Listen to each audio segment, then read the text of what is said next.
नमस्कार।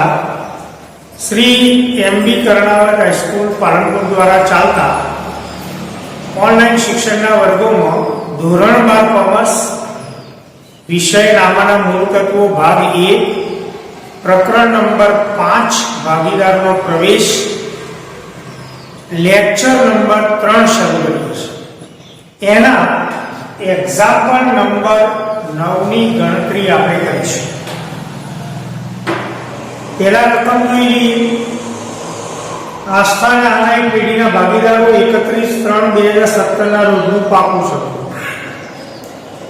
અસ્થિર મૂડીનો દાખલો મૂડી ખાતો આપ્યો કામદાર વળતર ભંડોળ રોકાણ વધઘટ ભંડોળ પ્રોવિડન્ટ ફંડ ગાલખા અનામત લેણદારો દેવી હુંડી મિલકત લેણા બાજુ પાઘડી જમીન મકાન યંત્રો રોકાણો દેવાદારો સ્ટોક રોકડ જાહેરાત ઝુંબેશ ખર્ચ અને નફા નુકસાન ખાતું। 1/4/2017 થી તેઓએ સોનુને નવા ભાગીદાર તરીકે દાખલ કરી અને પ્રવેશની શરતો નીચે પ્રમાણે સોનુ મૂડી તરીકે 80,000 અને તેના ભાગની પાઘડી પૈકી 72,000 રોકડા લાવશે। નફા નુકસાનનું નવું પ્રમાણ 4/3/3 પાઘડીનું મૂલ્યાંકન 40,000 કરવામાં આવ્યું। કામદાર વળતરનો દાવો 3,200 રૂપિયા મંજૂર કર્યો। રોકાણો રૂપિયા 19,200 માં આના લઈ જશે। રોકાણો પર મળવાનું બાકી વ્યાજ 2400 નોંધેલ નથી। લેણદારોએ લખેલી દેવી ઊંડી 2000 સ્વીકારેલ જે ચોપડે નોંધેલ નથી। 7મા મુદ્દાને નિશાની કરજો, અગત્યનો મુદ્દો। મુદ્દા નંબર 8 જમીન મકાનની ચોપડી કિંમત તેની બજાર કિંમત કરતા 20% ઓછી, એની પણ નિશાની કરો, મહત્વનો મુદ્દો। 9મો મુદ્દો ચૂકવેલ વીમા પ્રીમિયમમાં ₹4,800 આવતા વર્ષના છે। જરૂરી ખાતો અને પ્રવેશ બાદનું પાકું સર્વે તૈયાર કરો। અસ્થિર મૂડીની પદ્ધતિનો દાખલો જરૂરી ખાતો સૌથી પહેલા પૂર્ણ મૂલ્યાંકન ખાતું। અસ્થિર મૂડીની પદ્ધતિ છે માટે 3 ભાગીદારોનો મૂડી ખાતો નવા સહિત રોકડ ખાતું અને પ્રવેશ બાદનો તારીખ 1/4/2017 ના રોજનું પાકું સર્વે। હવે આપણે સૌથી પહેલા મૂડીની બાકી રોકડની બાકી લખીશું। મિત્રો અમુક એન્ટ્રીઓ પરફેક્ટ આવડવી જોઈએ। મૂડીની જમા બાકી હોય માટે જમા બાજુ આપણે લખીએ, બાકી આગળ લાવ્યા।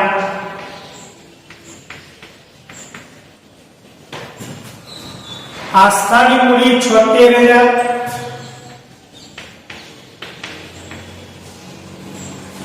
આહનાની મૂડી 48,400,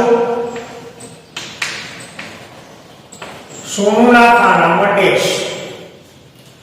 મિલકત લેણા બાજુ રોકડની શરૂઆતની બાકી 16,000, રોકડની હંમેશા ઉધાર બાકી હોય મિત્રો,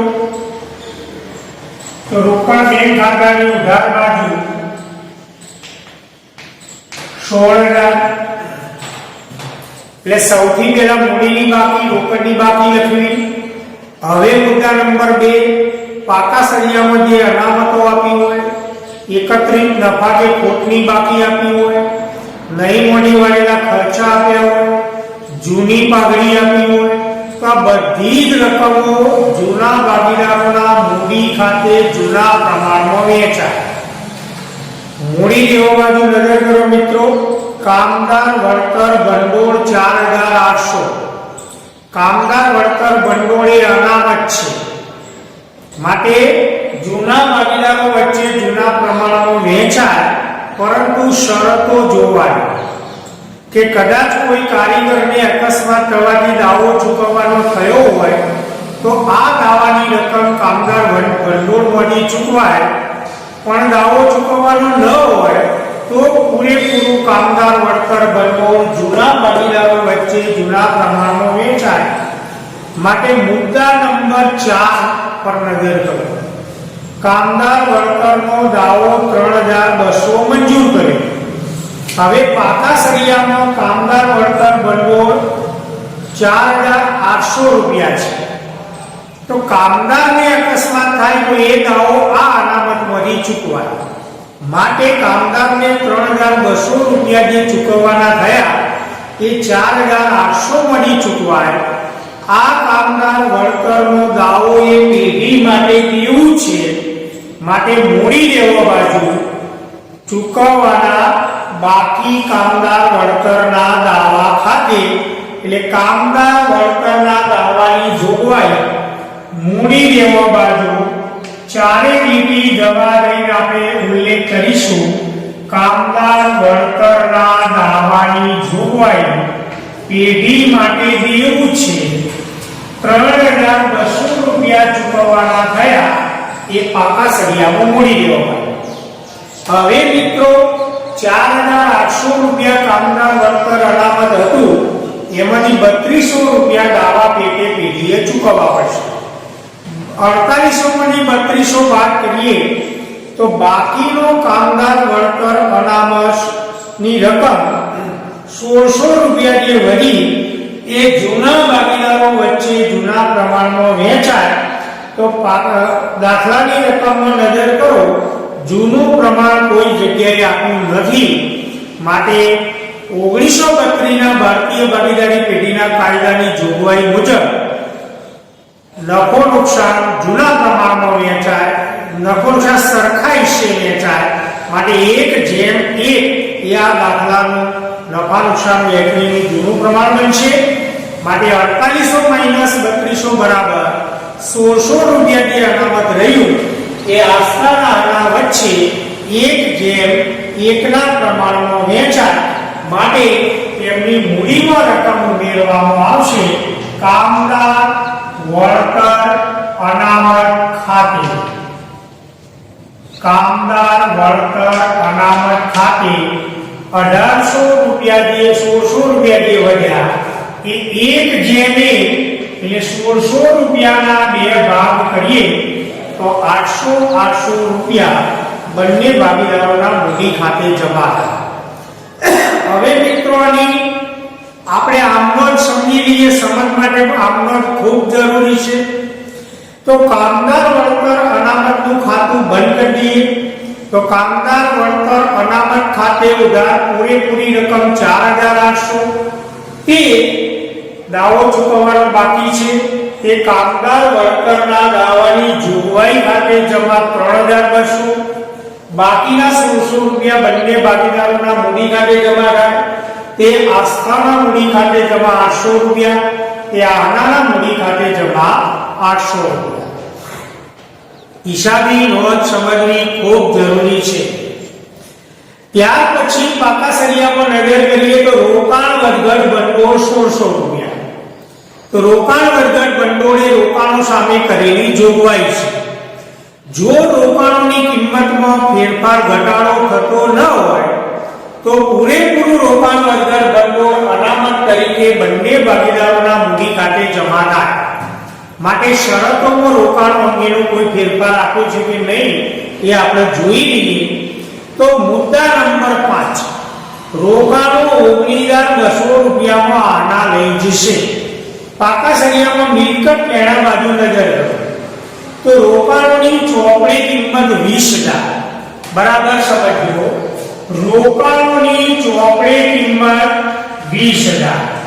હવે 20000 ના રોકાણો આના 19200 માં લઈ જાય છે, એટલે હવે પેઢી પાસે રોકાણો રહેતા નથી. 20000 ના રોકાણો આના 19200 માં લઈ જાય તો પેઢીને રોકાણોમાં 800 રૂપિયાનું નુકસાન થયું કહેવાય. આ 800 રૂપિયાનું નુકસાન એ રોકાણ વધઘટ ભંડોળ 1600 રૂપિયામાંથી બાદ કરવું પડે.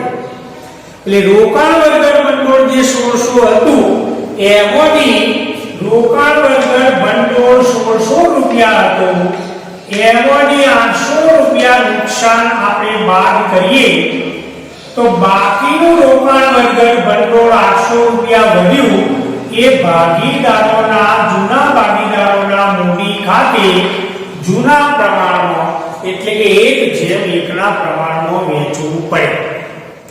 હવે એની હિસાબી અસર સમજીએ તો રોકાણોમાં 800 રૂપિયા નુકસાન થયું એ રોકાણ વધઘટ ભંડોળમાંથી મોડી વાળવામાં આવશે. જો રોકાણ વગર ભંડોળ પેઢી પાસે ન હોય તો 800 રૂપિયા નુકસાન ઓલા મૂલ્યાંકન ખાતેથી મળી વળવું પડે, પણ આપણી પાસે આ દાખલામાં રોકાણ વગર ભંડોળ છે 1600 તો નુકસાન 800 એમાંથી મળી વળાય, ઓલા મૂલ્યાંકન ખાતામાં એની હિસાબી અસર અપાય નહીં. બાકીના 800 રૂપિયા રહ્યા એ બંને ભાગીદારોના મૂડી ખાતે જૂના પ્રમાણમાં વેચવા પડે અને આ રોકાણો આના 19200 માં લઈ જાય, માટે આનાની મૂડીમાં 19200 થી ઘટાડો કરવો પડે. આખી હિસાબી નોંધ આવી થાય. એક તો રોકાણ વગર ભંડોળ 1600 રૂપિયા છે, એનું ખાતું આપણે બંધ કરી દઈશું. તો રોકાણ વગર ભંડોળ ખાતે ઉધાર 1600 રૂપિયા. પછી એમાંથી નુકસાન થયું તો એ નુકસાન રોકાણોમાંથી મળી વળ્યું, તે રોકાણો ખાતે જમા 800 રૂપિયા. બાકીના 800 બંને ભાગીદારોના મૂડી ખાતે, તે આનાના મૂડી ખાતે જમા 400 રૂપિયા, તે આસ્થાના મૂડી ખાતે જમા 400 રૂપિયા.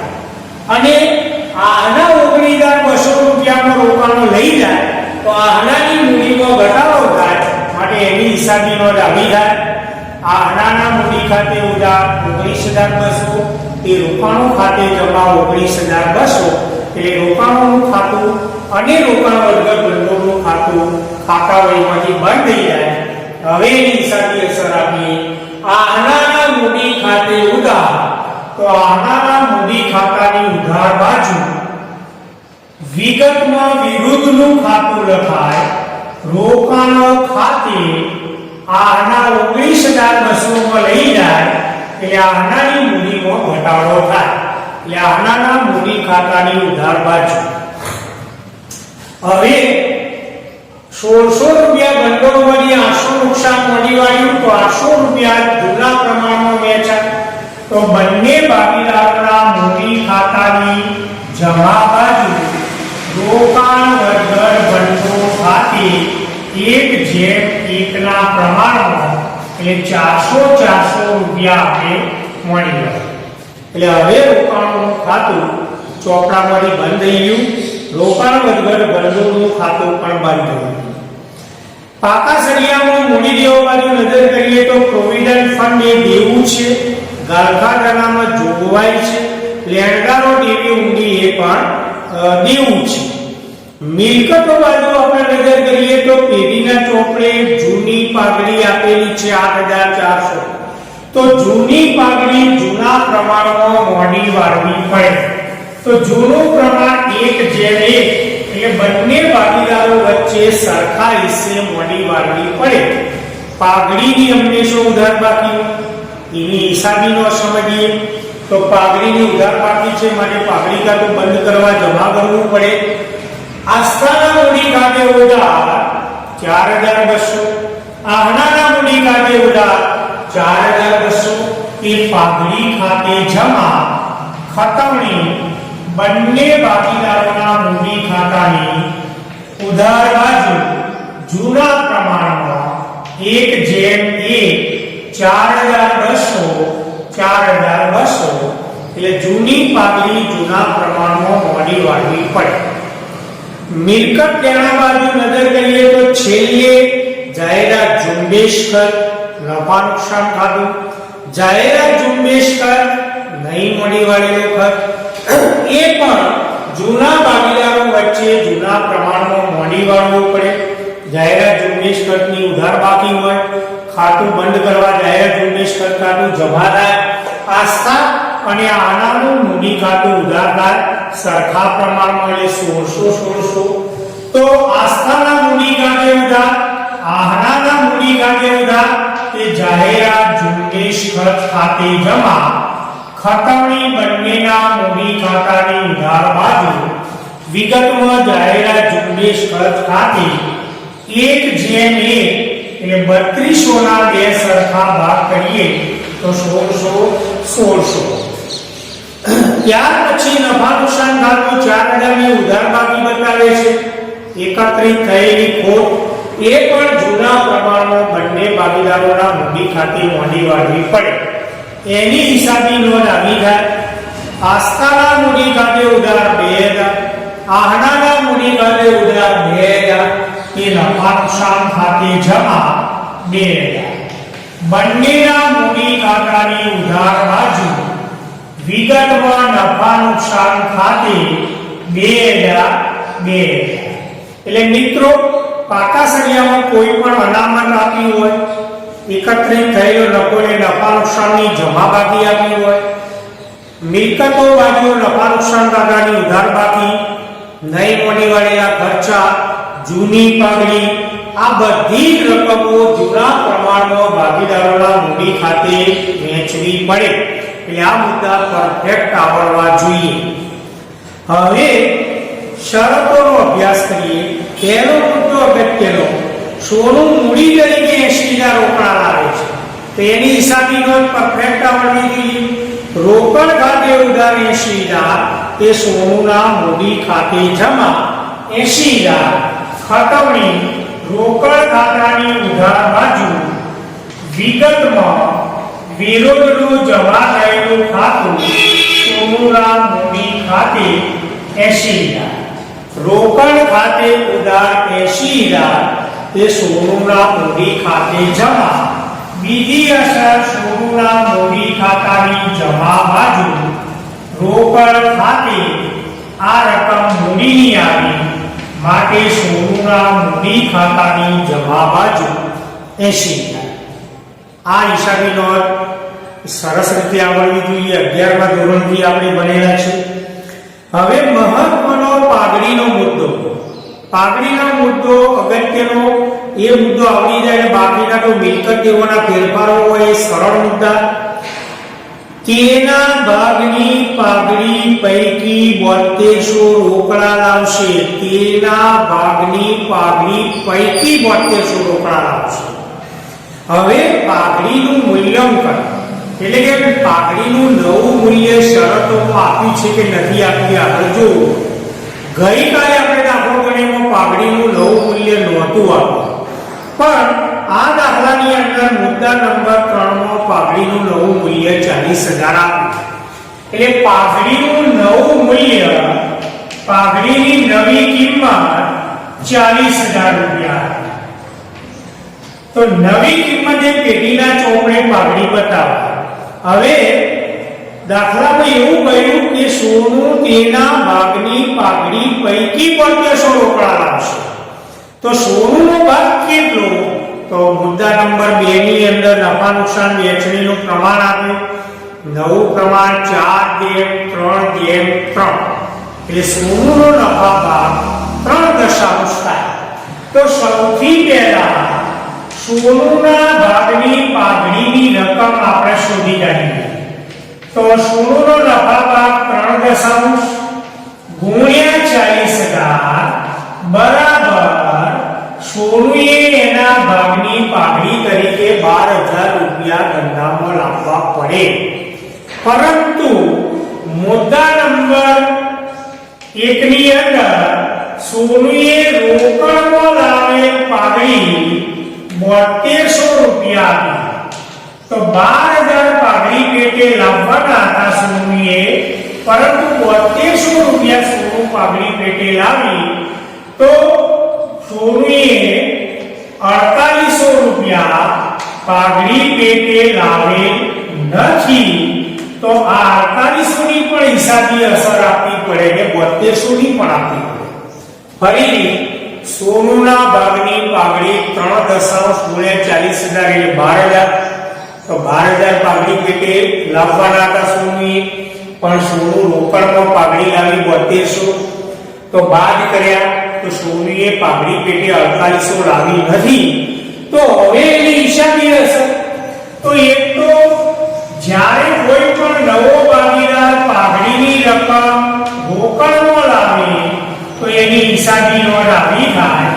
રોકડ ખાતે ઉધાર 7200 તે પાઘડીના પ્રીમિયમ ખાતે જમા 7200. આ પહેલી નોંધ. હવે એની ખતવણી પણ કરતા જઈએ. રોકડ ખાતે ઉધાર, તો રોકડ ખાતાની ઉધાર બાજુ વિગતમાં વિરુદ્ધનું ખાતું પાઘડીના પ્રીમિયમ ખાતે 7,200. હવે નવો ભાગીદાર પાઘડીની રકમ જે ધંધામાં લાવે એ જૂના ભાગીદારો વચ્ચે ત્યાગના પ્રમાણમાં વહેંચાય. તો હવે આપણે ગણતરી કરી અને ત્યાગનું પ્રમાણ શોધવું પડે. તો આપણે ગણતરી કરીએ કે જૂનું પ્રમાણ 1:1, નવું પ્રમાણ 4:3.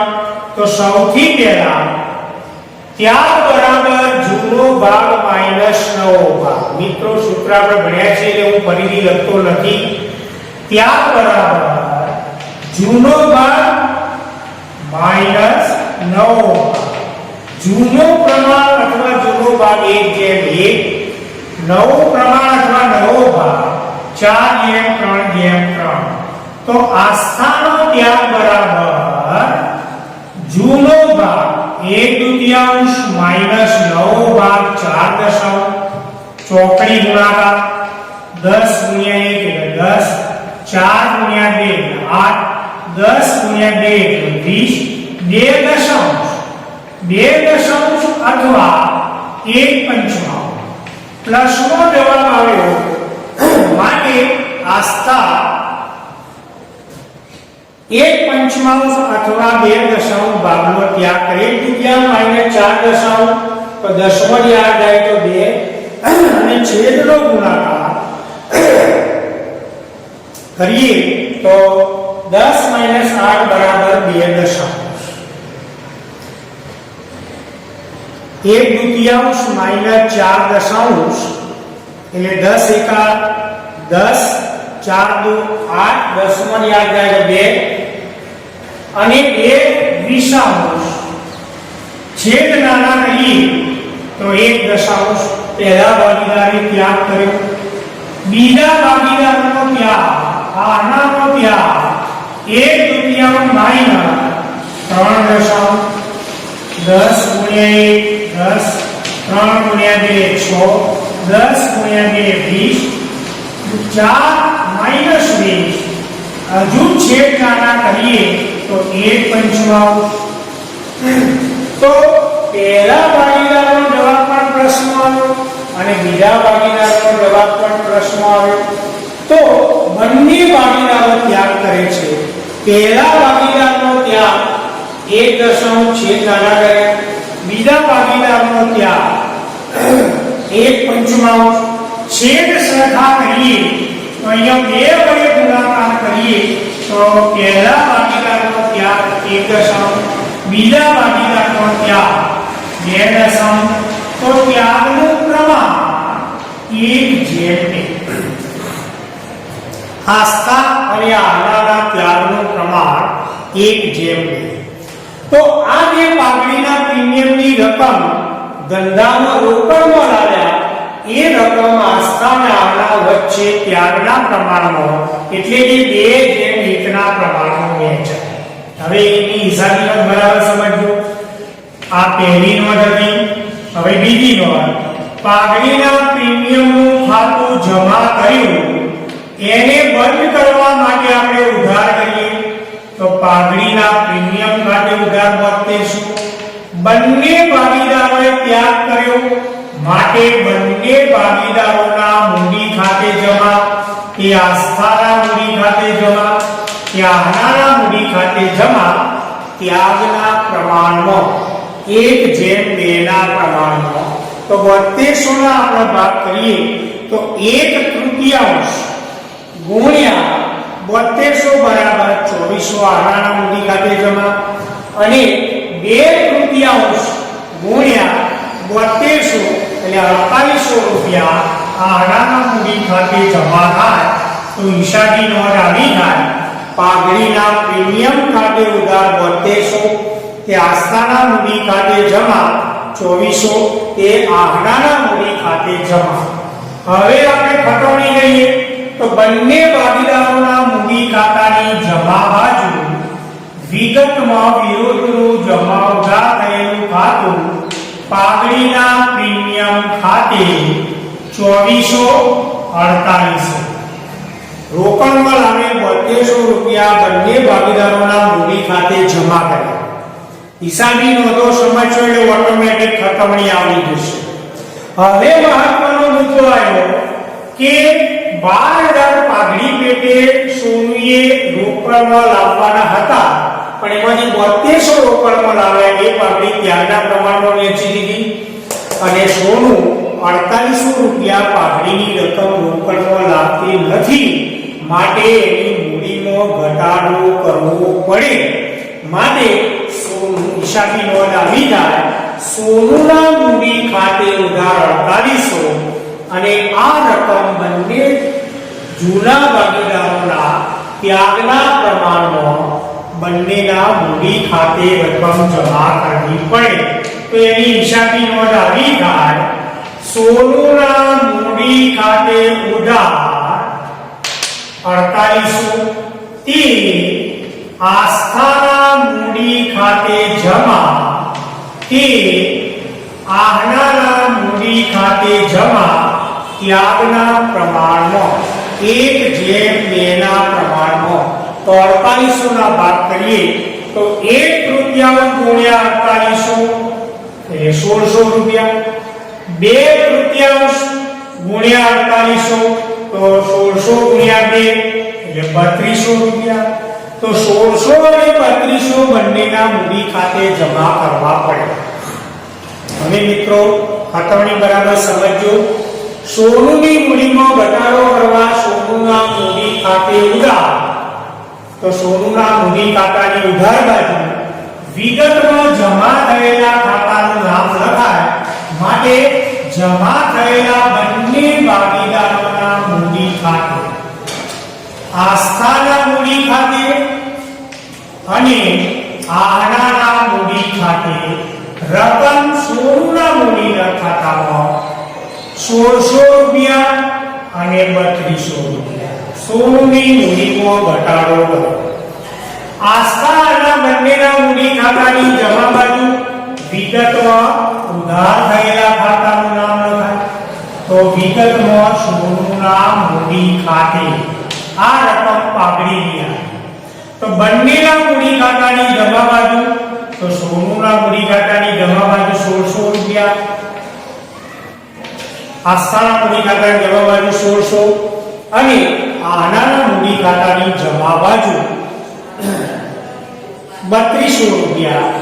તો આ રકમ જ્યારે પાઘડીની હિસાબી અસર અંગેની આવી તો આપણે પાઘડીનો મુદ્દો ક્લિયર કરી દીધો. હવે મિત્રો બાકીના મુદ્દા મિલકત દેવાના ફેરફાર.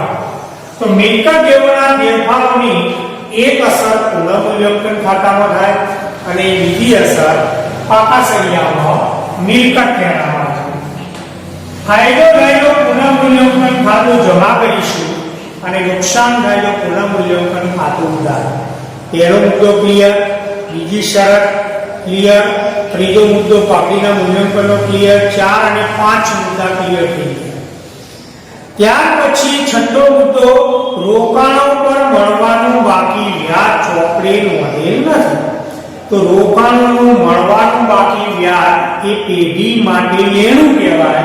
પેઢીને ફાયદો થયો માટે પુનઃમૂલ્યાંકન ખાતાની જમા બાજુ રોકાણોનું મળવાનું બાકી વ્યાજ પેઢી માટે લેણું છે, ફાયદો થયો માટે પુનઃમૂલ્યાંકન ખાતાની જમા બાજુ. અને બીજી અસર મળવાનું બાકી રોકાણોનું વ્યાજ એ પેઢી માટે લેણું છે, માટે પાકા સળિયામાં મિલકત લેણા બાજુ 2400 દેવું હોય તો મૂડી દેવો. સરસ મુદ્દો આવ્યો સાતમો. લેણદારોએ લખેલ દેવી ઊંડી 2000 સ્વીકારેલ છે જે ચોપડે નોંધેલ નથી. લેણદારોએ ઊંડી લખી તો લેણદારો માટે લેણી ઊંડી, આપણા માટે દેવી ઊંડી, ધંધા માટે દેવી ઊંડી આ સ્વીકારી જે ચોપડે નોંધેલ નથી. હિસાબી નોંધ આવી થાય તો આ જેવી ઊંડી આપણે સ્વીકારી તો લેણદારોનો ઘટાડો થાય. માટે લેણદારો ખાતે ઉધાર 12000 લેણદારો 12000 ના હતા પણ દેવી ઊંડી 2000 ની હતી. તો તો લેણદારો ખાતે ઉધાર એટલે લેણદારોમાં ઘટાડો થયો અને દેવી ઊંડીમાં વધારો થયો માટે હિસાબી નોંધ આવી જાય લેણદારો ખાતે ઉધાર 2000 તે દેવી ઊંડી ખાતે જમા. હવે એની અસર લેણદારને થશે કે દેવી ઊંડી? તો પાકા સળિયામાં લેણદારો આપ્યા 12000. હવે 12000 ના લેણદારોમાંથી 2000 ની દેવી ઊંડી આપી દીધી તો લેણદારોમાં ઘટાડો થયો માટે પાકા સળિયામાં મૂડી દેવા બાજુ 12000 ના લેણદારોમાંથી 2000 ના લેણદારો ઘટ્યા માટે હવે પેઢીના લેણદારો રહ્યા 10000. લેણદારોમાં ઘટાડો થયો એટલે હવે લેણદારોની બાકી 10000. દેવી ઊંડી પાકા સળિયામાં 6000 આપી પણ દેવી ઊંડીમાં વધારો થયો દેવું વધ્યું તો 6000 ની દેવી ઊંડીઓ હતી અને 2000 ની વધી તો હવે દેવી ઊંડીઓ ધંધા માટે 8000 ની છે. આ વ્યવહારની બંને અસર પાકા સળિયામાં મૂડી દેવો બાજુ થઈ લેણદારોમાં ઘટાડો થયો અને દેવી ઊંડીમાં વધારો. જમીન મકાનની ચોપડે કિંમત તેની બજાર કિંમત કરતો 20% ઓછી છે. જમીન મકાનની ચોપડી કિંમત એની બજાર કિંમત કરતો 20% ઓછી છે. તો જમીન મકાનની ચોપડી કિંમત 40000 હતી. આ કિંમત એની બજાર કિંમત કરતો 20% ઓછી એટલે એનો મતલબ એવો થાય કે ચોપડી કિંમત 40000 છે જ્યારે બજાર કિંમત 40000 કરતો વધારે હશે. એટલે બજાર કિંમત કરતો ચોપડી કિંમત ઓછી છે માટે આપણે ગણતરી કરીશું ધારણાના આધારે કે બજાર કિંમત ધારો કે 100 રૂપિયા હોય તો ચોપડી કિંમત 20% હાલ ઓછી છે માટે -20% એટલે 20 રૂપિયા બાદ કરીએ તો ચોપડી કિંમત 80 રૂપિયા થાય. તો ધારણા આવી થાય કે ધારો કે બજાર કિંમત 100 રૂપિયા છે અને બજાર કિંમત કરતો ચોપડી કિંમત 20% ઓછી છે એટલે 100 ના 20% એટલે 20 બાદ કરીએ તો 80 રૂપિયા ચોપડી કિંમત હોય. બજાર કિંમત કરતો ચોપડી કિંમત ઓછી છે. તો હવે આપણે જમીન મકાન પાકા સળિયામાં બજાર કિંમતે બતાવવા માટે ત્રિરાશીનો ઉપયોગ કરીશું અને ચોપડી કિંમત ઉપરથી બજાર કિંમત શોધી કાઢીએ. તો ચોપડી કિંમત જો 80 રૂપિયા હોય તો બજાર કિંમત 100 રૂપિયા હોય. તો ચોપડી કિંમત 40000 હોય તો બજાર કિંમત કેટલી? તો 80 રૂપિયા ચોપડી કિંમત હોય તો બજાર કિંમત 100 રૂપિયા હોય. તો જો 40000 ચોપડી કિંમત હોય તો બજાર કિંમત કેટલી? તો 40000 ગુણ્યા 100 ભાગ્યા 80 કરીએ તો 20 25 20 80 છેદ ઉડાડી દઈએ તો 10000 ગુણ્યા 5 બરાબર 50000 રૂપિયા બજાર કિંમત હોય. હવે આપણે બેમાં ચોપડી કિંમત 40000 બજાર કિંમત 50000 તો જમીન મકાન મિલકત છે બજાર કિંમત વધી માટે પેઢીને ફાયદો થયો માટે એક અસર પુનઃમૂલ્યાંકન ખાતાની જમા બાજુ તફાવતની રકમ 10000 અને બીજી અસર જમીન મકાનનો વધારો થયો માટે જમીન મકાન ચોપડી કિંમત 40000 હતી એમાં 10000 નો વધારો થયો તો નવી બજાર કિંમત 50000. એ પાકા સળિયામાં જમીન મકાનની બજાર કિંમત 50000. ત્યાર પછી છેલ્લો મુદ્દો ચૂકવેલ વીમા પ્રીમિયમમાં 4800 આવતા વર્ષના એટલે કે પેઢીએ વીમા પ્રીમિયમ ચૂકવ્યું એમાં 4800 રૂપિયા આવતા વર્ષના ચૂકવ્યા. આવતા વર્ષના ચૂકવ્યા એટલે અગાઉથી ચૂકવેલ વીમા પ્રીમિયમ. તો કોઈ પણ ખર્ચ અગાઉથી ચૂકવીએ પેઢી માટે લેણું કહેવાય. માટે એક અસર પેઢીને ફાયદો થયો માટે એક અસર પુનઃમૂલ્યાંકન ખાતાની જમા બાજુ અગાઉથી ચૂકવેલ વીમા વીમા પ્રીમિયમ પેઢી માટે લેવું છે. બીજી અસર પેઢી માટે લેવું છે માટે મિલકત લેણા બાજુ અગાઉની ચૂકવેલ વીમા પ્રીમિયમ 4800. શરતો પૂરી થઈ ગઈ. હવે પાકા સળિયામાં આપણે નજર કરીએ તો પાકા સળિયામાં જે દેવોનો કોઈ ફેરફાર ન આપ્યો હોય એ દેવો પાકા સળિયા મોડી દેવા બાજુ, જે મિલકતનો કોઈ ફેરફાર ન આપ્યો મિલકત બાજુ. તો જોતા જઈએ આપણે મૂડી ખાતો, કામદાર વળતર ભંડોળ, રોકાણ વળતર ભંડોળ, પ્રોવિડન્ટ ફંડ દેવું છે તો મૂડી દેવા બાજુ પ્રોવિડન્ટ ફંડ મૂડી દેવા બાજુ 6400. ત્યાર પછી ગાળખાદ અનામત જે જોગવાઈ છે, ગાળખાદ અનામત નવી ગાળખાદ અનામતનો કોઈ ઉલ્લેખ શરતોમાં કર્યો નથી માટે ગાળખાદ અનામત એ જોગવાઈ છે માટે પાકા સળિયામાં મૂડી દેવા બાજુ ગાળખાદ અનામત ખાતે એની રકમ 8000. મિત્રો ગાળખાદ અનામત મૂડી દેવા બાજુ પણ લખી શકાય અને પાકા સળિયામાં મિલકતો બાજુ દેવાદારોમાંથી બાદ પણ થાય, પણ પુસ્તકમાં જે પ્રમાણે રકમ આપી એ પ્રમાણે આપણે એન્ટ્રી કરી દઈએ એટલે ભૂલ થવાની શક્યતા રહેશે. હવે મિલકતો બાજુ જૂની પાઘડી મોડીવાળી જમીન મકાન આવી ગયું, યંત્રો 32. તો યંત્રોમાં કોઈ ફેરફાર નથી તો મિલકતો બાજુ યંત્રો 32. ત્યાર પછી રોકાણો આના લઈ ગયા એની અસર આપી દીધી. દેવાદારો 25200. તો દેવાદારો 25200. ત્યાર પછી સ્ટોક 14400.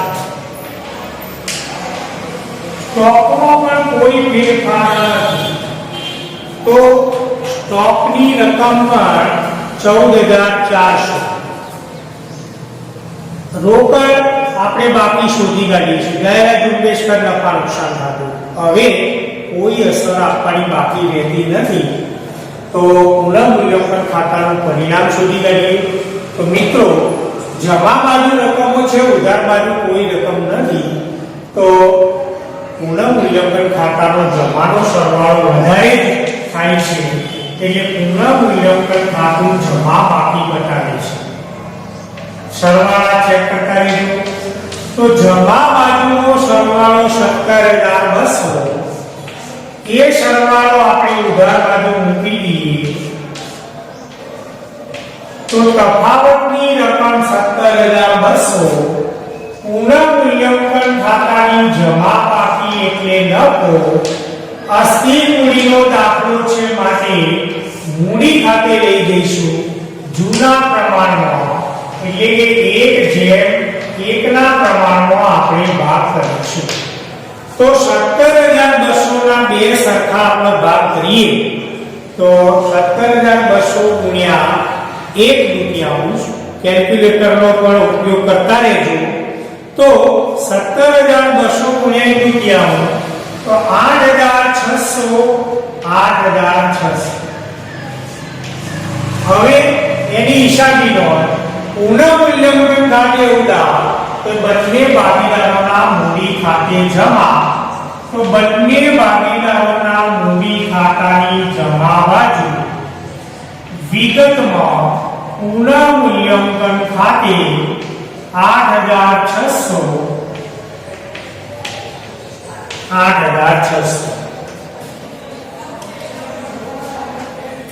હવે મૂડીની બાકી આપણે શોધી કાઢીએ તો મૂડીની સામાન્ય રીતે જમા બાકી હોય માટે જમા બાજુનો સરવાળો વધારે થશે. એ સરવાળો આપણે ઉધાર બાજુ મૂકી દઈએ તો છેલ્લા ભાગીદારના મૂડી ખાતાનો સરવાળો 80000. ચેક કરતા રહેજો.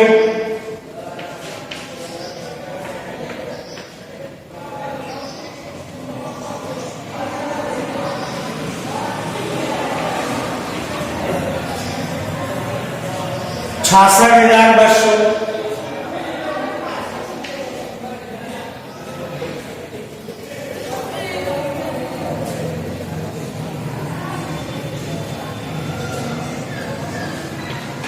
$89,800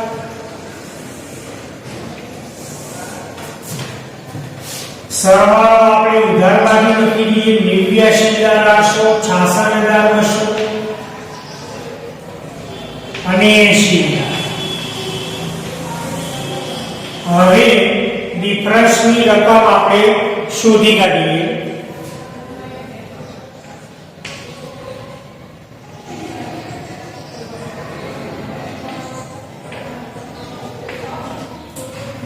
સોનુના મૂડી ખાતાનો તફાવત 75,200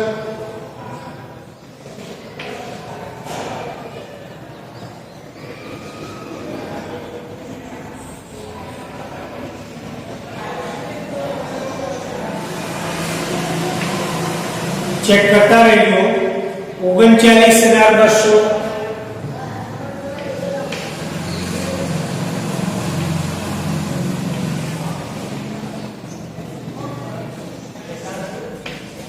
અને પહેલા ભાગીદારના મૂડી ખાતાનો તફાવત 82,000 ત્રણે ત્રણ ભાગીદારોની આખરની મૂડી પાકા સળિયામાં આપણે લખી દઈએ તો પાકા સળિયામાં મૂડી લેવા બાજુ ત્રણેયમાં મૂડી ખાતાની બાકી બતાવી દઈએ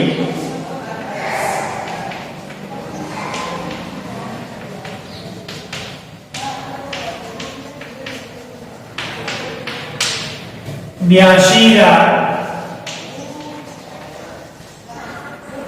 39,200 75,200 સરવાળો બારના ખાનામાં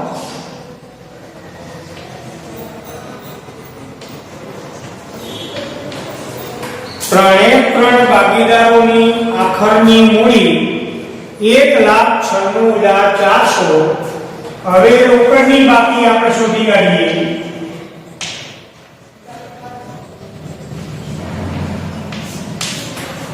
સરવાળો રોકડ ખાતાનો ઉધાર બાજુનો સરવાળો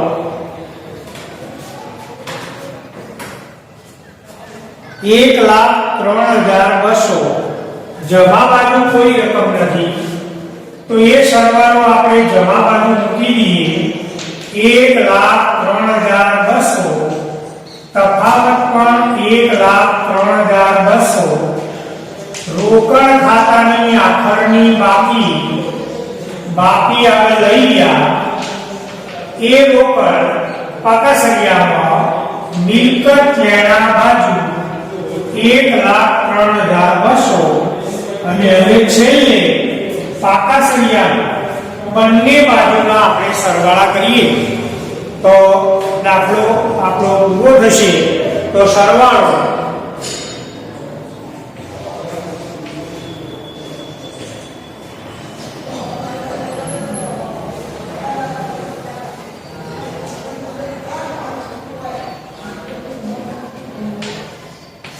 સરવાળા ચેક કરતા રહેજો મૂડી લેવા બાજુનો સરવાળો 2,32,000